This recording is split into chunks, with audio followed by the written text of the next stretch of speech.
Hello everyone, welcome to the study concept. MPPSC GK की MCQ series में आपका फिर से स्वागत है। एमपीपीएससी 2020 के फर्स्ट पेपर की ये जीके सीरीज है जो कि लगातार चल रही है और इसका ये 26वां वीडियो है। और हर वीडियो में मैं 25 क्वेश्चंस का डीप एनालिसिस लेके आता हूं और फर्स्ट पेपर पर आधारित है, जैसे कि मैं पहले बता चुका हूं। और नया सिलेबस जो कि मध्य प्रदेश लोक सेवा आयोग ने जो अभी जारी किया है उसके अनुसार मैं ये पूरे के पूरे क्वेश्चंस लेके आया हूँ। तो वीडियो को अंत तक देखिएगा और वीडियो को लाइक भी कीजिएगा और शेयर भी कीजिएगा।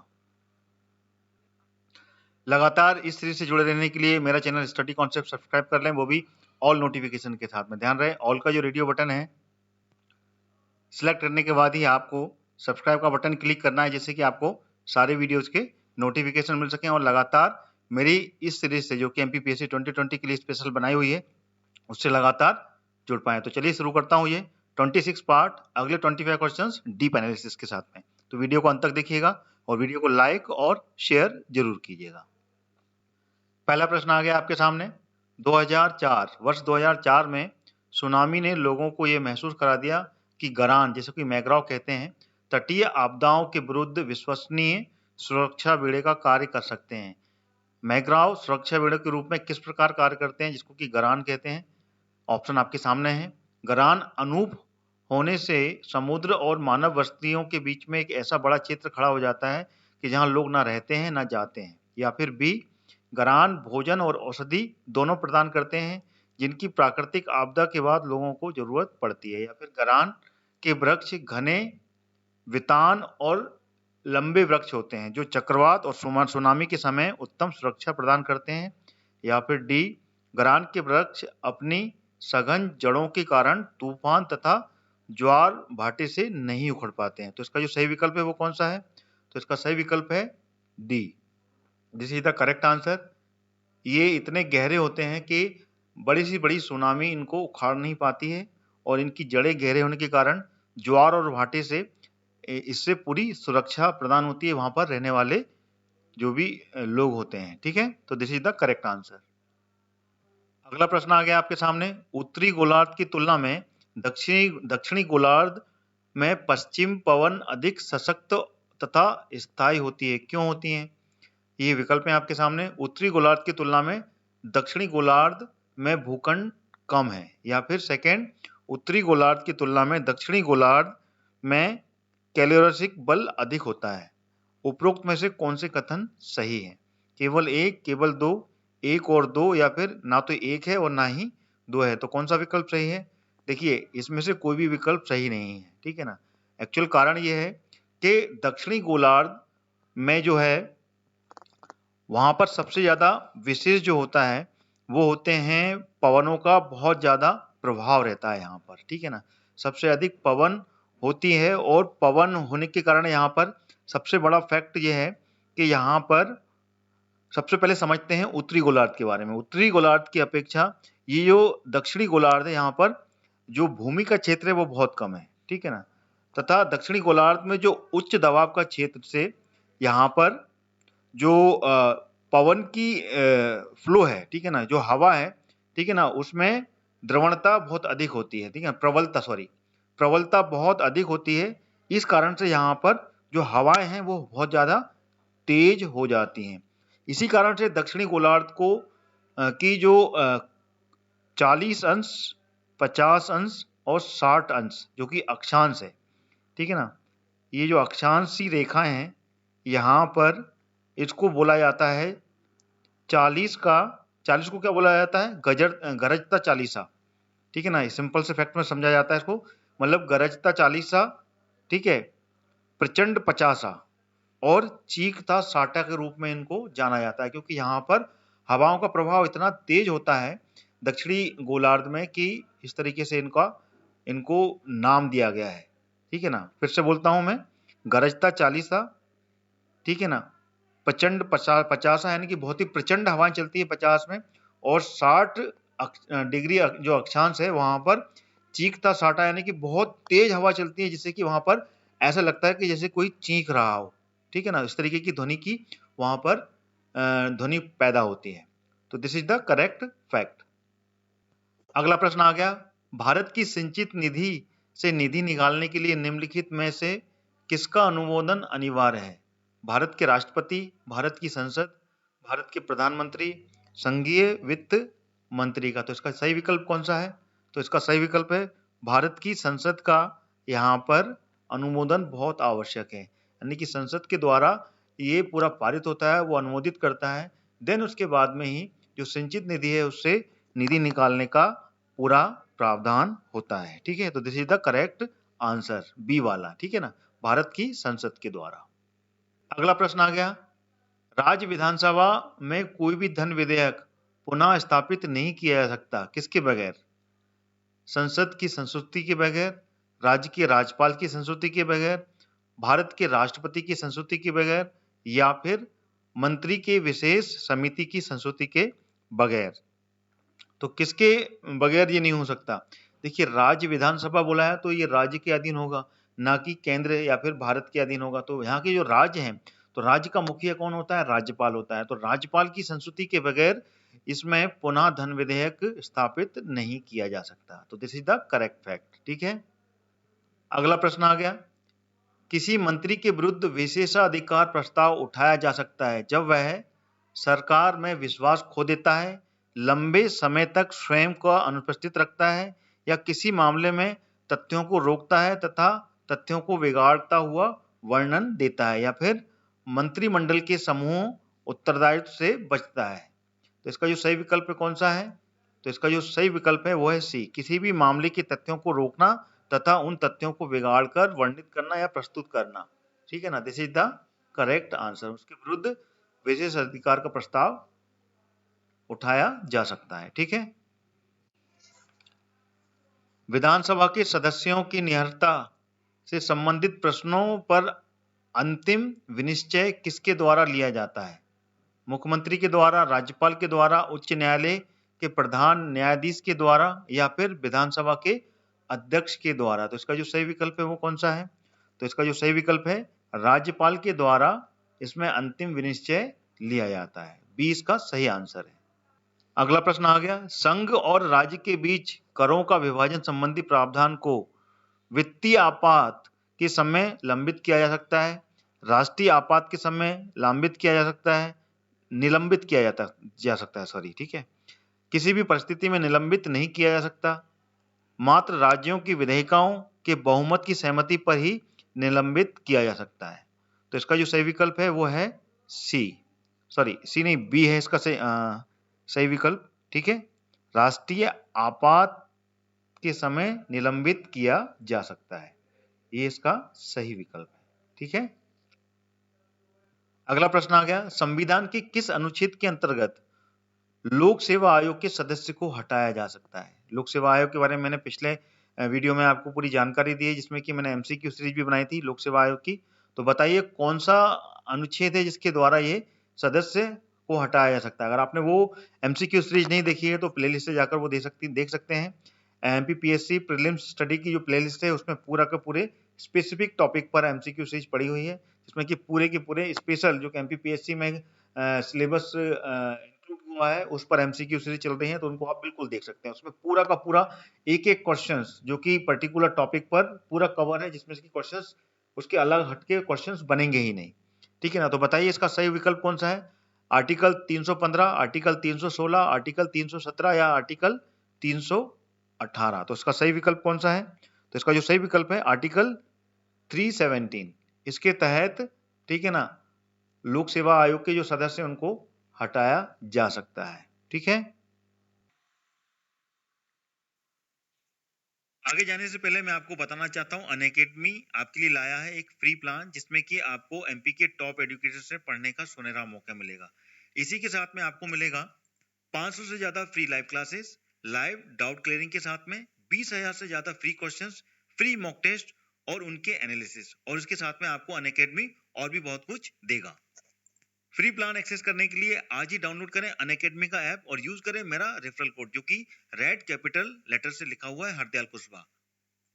Now Prateek Jain exclusively available on Unacademy, जो कि है एमपी के best faculty, top ex faculty of Aakar IAS academy, जो कि आपको कंप्लीट कवरेज देने वाले हैं पूरा मध्य प्रदेश के कोर्सेज का। और ये इनकी क्लासेस स्टार्ट हो रही हैं 11 फरवरी 2021 से। यहाँ पे आपको मिलने वाला है complete doubt resolutions, live classes, quizzes और पीडीएफ नोट्स भी। क्या आप प्रीलिम्स 2020 क्रैक करने के लिए रेडी हैं? तो अभी एनरोल कीजिए प्रीलिम्स चैंपियनशिप में, जहां टॉप 3 रैंकर्स को मिलेगा 1 मंथ का फ्री सब्सक्रिप्शंस। ये चैंपियनशिप स्टार्ट हो चुकी है 6 फरवरी से। 6 फरवरी, 13 फरवरी, 20 फरवरी और 27 फरवरी, तो ये पूरी के पूरे टेस्ट कंडक्ट होने वाले हैं। तो अभी ज्वाइन कीजिए इस चैंपियनशिप को। इसका जो लिंक है मैंने डिस्क्रिप्शन बॉक्स में डाल दिया है, वहां से आप क्लिक करके इस चैंपियनशिप में ज्वाइन कर सकते हैं। अनअकैडमी लेके आया है अचीवर बैच, जो कि है एमपीपीएससी प्रीलिम्स 2020 के लिए। यहाँ पे आपको मिलेगा sprint course through topic wise MCQ test, जो कि है हिंदी मीडियम में। ज्वाइन करें इस बैच कोर्स को और पाए एमपीपीएससी का संपूर्ण मार्गदर्शन। इसकी क्लासेस शुरू हो चुकी हैं 11 फरवरी से। इसका पहला सेशन जो कि 10 बजे से लेके 11 बजे तक होता है, दूसरा सेशन 5 बजे से लेके शाम को 6 बजे तक होता है और तीसरा सेशन उसके बाद में 7 बजे से लेके 8 बजे तक चलता है। इसमें आपको एमपी के टॉप एजुकेशन पढ़ने का मौका मिलेगा, साथ ही साथ में 60 मिनट की comprehensive sessions with MCQ test followed by the detail discussions of the test, complete coverage of MPPSC prelims syllabus with PDF notes after each classes.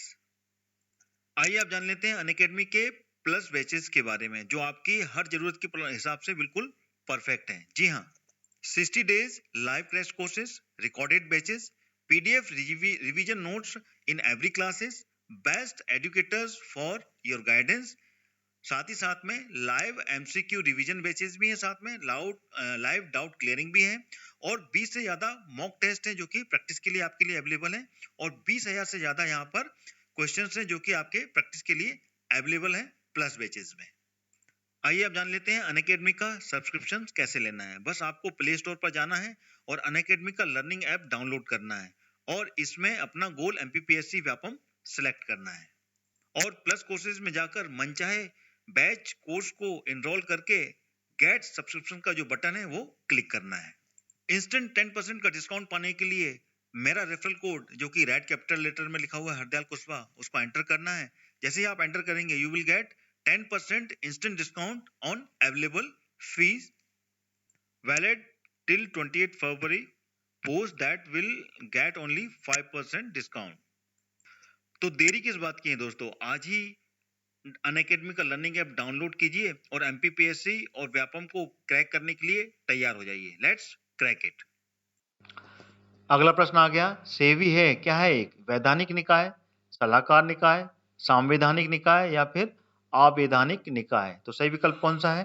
तो इसका जो सही विकल्प है वो है एक वैधानिक निकाय है ये, ठीक है ना। और इसकी जो स्थापना हुई थी, कब कब की गई थी इसकी स्थापना?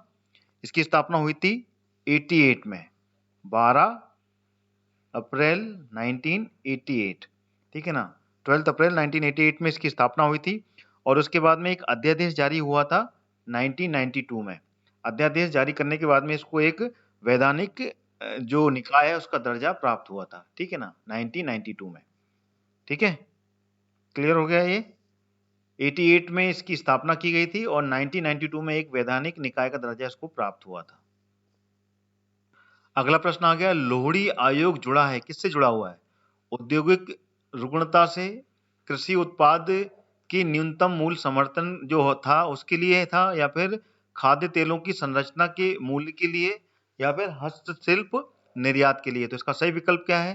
तो इसका जो सही विकल्प है वो है खाद्य तेलों की संरचना की जो मूल्य है उसके निर्धारण के लिए लोहड़ी आयोग का गठन किया गया था, और इसमें वित्त मंत्रालय के जो मुख्य आर्थिक सलाहकार थे डॉक्टर अशोक लोहड़ी, उन्हीं के नाम पर ये लोहड़ी आयोग का गठन किया गया था। ये जो डॉक्टर अशोक लोहड़ी थे वो इस पर्टिकुलर आयोग के प्रमुख थे, और उनकी ही नेतृत्व में, ठीक है ना, इस कमेटी का गठन किया गया था, जो कि देश में जो तेल है, ठीक है ना, तेल की मांग और पूर्ति के लिए उनकी कीमतों में क्या बदलाव आते हैं, ठीक है ना, उस पे सिफारिश करने के लिए ये लोहड़ी आयोग बनाया गया था, ठीक है ना। तो इसमें सोयाबीन का जो तेल है उसको छोड़कर बाकी के समस्त जितने भी तेल हैं, ठीक है ना, उनमें जो भी दरें हैं वो बढ़नी चाहिए या घटनी चाहिए, ये उन्होंने सिफारिश की थी, ठीक है ना। सोयाबीन के बारे में नहीं की थी, बाकी सभी में इसमें सिफारिश की थी लोढ़ी आयोग ने। अगला प्रश्न आ गया, खुला बाजार परिचालन भाग है किसका है? आय नीति का, राजकोषीय नीति का, ऋण नीति का, या फिर श्रम नीति का? तो इसका जो सही विकल्प है वो क्या है? तो इसका सही विकल्प है ऋण नीति का। ये एक परिचालन का भाग है और इसको आरबीआई द्वारा, ठीक है ना, इसका परिचालन किया जाता है, ठीक है ना। Reserve bank of India, RBI, उसके द्वारा इसका परिचालन किया जाता है। इसको बोलते हैं खुला बाजार परिचालन, ठीक है। अगला प्रश्न आ गया, निम्नलिखित में से क्या आय के वितरण को मापने के लिए प्रयोग किया जाता है? लेफर कर्व, एंजिल्स लॉ, गिनी लॉज कर्व, या फिर फिलिप कर्व? तो इसका जो सही विकल्प है वो कौन सा है? तो वो है गिनी लॉज कर्व, ठीक है ना। इसका प्रयोग किया जाता है जो कि आय के वितरण को नापने के लिए किया जाता है। अगला प्रश्न आ गया, महात्मा गांधी राष्ट्रीय ग्राम रोजगार गारंटी योजना, ठीक है, में योजना बनाने, संपादन करने व क्रियान्वयन की जिम्मेदारी निम्न में से किसकी है? ग्राम सभा की, ग्राम पंचायत की, राज्य सरकार की, या फिर जिला ग्रामीण विकास अभिकरण की? तो इसमें से सही विकल्प कौन सा है? अभिकरण है ये, ठीक है ना, ध्यान रखिएगा। तो इसका जो सही विकल्प क्या है? तो इसका सही विकल्प है ग्राम पंचायत, ठीक है ना। ये सारी जिम्मेदारी ग्राम पंचायत की है। इसमें ग्राम पंचायत ही ठीक है ना, आयोजना बनाने, संपादन करना और उनको क्रियान्वयन, जो भी क्रियान्वयन होता है, ठीक है ना, उसकी जिम्मेदारी ग्राम पंचायत की होती है। और इस योजना की शुरुआत कब हुई थी? इस योजना की शुरुआत हुई थी 2 फरवरी 2006 में। और उस समय इसका नाम क्या था? उस समय इसका नाम था राष्ट्रीय रोजगार गारंटी योजना, ठीक है ना। कितना था? राष्ट्रीय रोजगार, ग्रामीण भी नहीं लिखा हुआ था उसमें, सिर्फ राष्ट्रीय रोजगार गारंटी योजना के नाम पर ये शुरू की गई थी। बाद में इसको, ठीक है ना, इसका नाम बदलकर महात्मा गांधी जी का नाम जोड़ा गया था। तो महात्मा गांधी राष्ट्रीय ग्रामीण और जोड़ा गया, ग्रामीण रोजगार गारंटी योजना के रूप में इसका काम शुरू किया गया था, ठीक है। तो this is the correct fact, okay. अगला प्रश्न आ गया, निम्न विकल्पों में गलत विकल्प पहचान करें। सल्फर डाइऑक्साइड तो क्लोरीन से भी 3 गुना अधिक हानिकारक है। वायु में अमोनिया की मात्रा 40 पीएम से अधिक होने पर टमाटर की फसल खराब हो जाती है। हाइड्रोजन सल्फाइड से मूली, टमाटर, खीरा, सोयाबीन को नुकसान होता है। कृषि की दृष्टि से सबसे भयानक प्रदूषक सल्फर डाइऑक्साइड, क्लोरीन मिश्र तथा धूम्र कोहरा है। तो इसका जो गलत विकल्प है वो कौन सा है? तो इसका जो गलत विकल्प है वो है आ वाला, सल्फर डाइऑक्साइड तो क्लोरीन से भी 3 गुना अधिक हानिकारक होता है। ये गलत विकल्प है, ठीक है ना। तो this is the correct answer of this question, ठीक है। बाकी सब सही है, ठीक है। अगला प्रश्न आ गया 16वां, भारत के सर्वोच्च न्यायालय ने कब शिक्षा के हर स्तर पर सभी पाठ्यक्रमों को पर्यावरण अनुरूप बनाने के लिए दिशा निर्देश जारी किए थे? 1981 में, 2001 में, 1991 में, या फिर 2011 में? तो इसका जो सही विकल्प है वो है 1991 में दिशा निर्देश जारी किए थे। This is the correct answer. अगला प्रश्न आ गया, अंतर्राष्ट्रीय मुद्रा कोष के संबंध में निम्नलिखित में से कौन सा कथन सही है? यह किसी देश को ऋण प्रदान कर सकता है, यह केवल विकसित देशों को ही ऋण प्रदान कर सकता है, यह केवल सदस्य देशों को ही ऋण प्रदान कर सकता है, या फिर यह किसी देश के केंद्रीय बैंक को ऋण प्रदान कर सकता है? तो इसका जो सही विकल्प है, देखिए इसमें क्या है, अंतर्राष्ट्रीय मुद्रा कोष, ठीक है ना। अंतर्राष्ट्रीय मुद्रा कोष के लिए इसका जो विकल्प है वो है केवल ये, जो सदस्य देश होते हैं अंतर्राष्ट्रीय मुद्रा कोष के, सिर्फ उन्हीं को ही इससे ऋण मिलता है, ठीक है ना। उसके अलावा किसी को ऋण नहीं दिया जाता। तो ये कथन इसका बिल्कुल सही कथन है। अगला प्रश्न आ गया, वर्ष 2017 में 11वें महिला क्रिकेट विश्व कप का आयोजन किस देश ने किया? न्यूजीलैंड, इंग्लैंड, वेस्ट इंडीज, या फिर ऑस्ट्रेलिया? तो इसका जो सही विकल्प है वो कौन सा है? तो इसका जो सही विकल्प है वो है England. This is the correct answer, ठीक है ना। इंग्लैंड में हुआ था इसका आयोजन, ठीक है ना, 11वीं महिला क्रिकेट विश्व कप का। अगला प्रश्न आ गया, निम्न में से कौन सी कालिदास की रचना है? ठीक है ना, इनमें से रघुवंश, अभिज्ञान शकुंतलम, कुमार संभवम या फिर ये सभी। तो सही विकल्प कौन सा है? तो इसका जो डी है वो सही विकल्प है, यानी कि ऊपर दी हुई ये तीनों रचनाएं ये कालिदास जी की हैं, रघुवंश, अभिज्ञान शकुंतलम और कुमार संभवम। ठीक है ना। कालिदास जी कहाँ के थे? ये उज्जैन के थे। ठीक है ना। उज्जैन में इनका जन्म हुआ था और विक्रमादित्य चंद्रगुप्त द्वितीय जिन्हें बोलते हैं, चंद्रगुप्त द्वितीय, ठीक है ना, इन्होंने ही विक्रमादित्य की उपाधि धारण की थी और उज्जैनी को अपनी राजधानी बनाया था। तो वहीं पर उनके दरबार में ये नवरत्नों में से एक थे और वहीं पर इनका जन्म भी हुआ था, उज्जैन में, कालिदास। ठीक है ना। तो उन्हीं की ये रचनाएं हैं, इनको याद कर लीजिएगा। This is the correct fact. Okay. अगला प्रश्न आ गया, निम्नलिखित में से किस देश की मुद्रा यूरो है? फ्रांस, जर्मनी, पुर्तगाल, ये सभी। तो इसका जो सही विकल्प है वो कौन सा है? तो ये सभी। ठीक है ना। सभी देशों की मुद्रा है यूरो। ठीक है ना। यूरोप के हैं ये कंट्री और यूरोप ने अपनी एक नई मुद्रा चलाई है यूरो नाम से, और उन सबकी ये मुद्रा है यूरो। ठीक है। अगला प्रश्न आ गया, सर्वोदय योजना किसके द्वारा प्रारंभ की गई थी? जवाहरलाल नेहरू, महात्मा गांधी, विनोबा भावे या फिर जयप्रकाश नारायण। तो इसका जो सही विकल्प है वो है जयप्रकाश नारायण जी के द्वारा ये सर्वोदय योजना शुरुआत की गई थी। ठीक है। अगला प्रश्न आ गया, ऑपरेशन ब्लैक बोर्ड नाम दिया गया था किस चीज का? एक सैनिक अभियान को, एक शैक्षणिक अभियान को, ब्लैक मनी समाप्त करने के अभियान को या फिर उग्रवाद उन्मूलन के अभियान को। तो इसका सही विकल्प है डी, उग्रवाद उन्मूलन के अभियान को इसका नाम दिया गया था ऑपरेशन ब्लैक बोर्ड। ठीक है। This is the correct fact. अगला प्रश्न आ गया, निम्नलिखित में से किस खिलाड़ी ने अभी तक एक दिवसीय क्रिकेट में दोहरा शतक नहीं लगाया? रोहित शर्मा, विराट कोहली, सचिन तेंदुलकर, वीरेंद्र सहवाग। तो इसमें से सही विकल्प बिल्कुल इजी है, आप बता सकते हैं, विराट कोहली। विराट कोहली ने अभी तक किसी भी एक दिवसीय जो मैच है उसमें दोहरा शतक नहीं लगाया। बाकी के रोहित शर्मा, सचिन तेंदुलकर और वीरेंद्र सहवाग तीनों ने लगा चुके हैं। सबसे पहले सचिन ने लगाया था, उसके बाद में वीरेंद्र सहवाग, फिर रोहित शर्मा। ठीक है ना। रोहित शर्मा ने तो 2 बार डबल सेंचुरी मारी है। ठीक है। वीरेंद्र सहवाग ने मारी, सचिन ने मारी। ठीक है। तो this is the all fact. Okay. अगला प्रश्न आ गया, 2G स्पेक्ट्रम में जी किस शब्द के लिए प्रयुक्त होता है? Global, generation, Google, government. तो इसका जो सही विकल्प है वो क्या है? तो वो है जनरेशन। ठीक है ना। सेकेंड जनरेशन, 2G मतलब सेकेंड जनरेशन, 3G मतलब थर्ड जनरेशन। ठीक है ना। 4G, 5G। और ये स्पेक्ट्रम जो होता है ये मोबाइल टेक्नोलॉजी, ठीक है ना, मोबाइल के जो टावर लगते हैं, रिसेप्शन जो होता है उसके लिए ये लाइसेंस इशू करती है सेंट्रल गवर्नमेंट। ठीक है ना। उसको बोलते हैं स्पेक्ट्रम। ओके। तो this is all the fact. तो ये थे सारे 25 क्वेश्चंस जो कि एमपीपीएससी जीके की तहत मैं बना रहा हूँ, और इसमें जो 100 क्वेश्चंस पूछे जाते हैं फर्स्ट पेपर में उस पर आधारित पूरे क्वेश्चन है।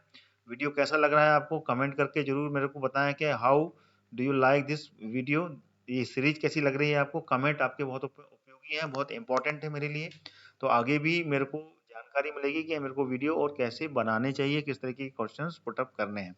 साथ ही साथ वीडियो को आप लाइक भी करें और वीडियो को ज़्यादा से ज़्यादा शेयर करें, जिससे कि अन्य विद्यार्थी भी इस वीडियो को देखें जो कि एमपीपीएससी जीके की का अध्ययन कर रहे हैं, उसकी पढ़ाई कर रहे हैं। और साथ ही साथ मेरे स्टडी कॉन्सेप्ट चैनल को सब्सक्राइब कर लें ऑल नोटिफिकेशन के साथ में, जिससे कि आपको सारे वीडियोस के नोटिफिकेशन मिले। ध्यान रहे, ऑल का जो रेडियो बटन है सिलेक्ट करने के बाद नहीं आपको सब्सक्राइब करना है। ठीक है ना। Then you will get all 100% videos. ठीक है। तो इसी के साथ मैं अपना ये वीडियो मैं यहीं समाप्त करता हूँ। जय हिंद, जय भारत।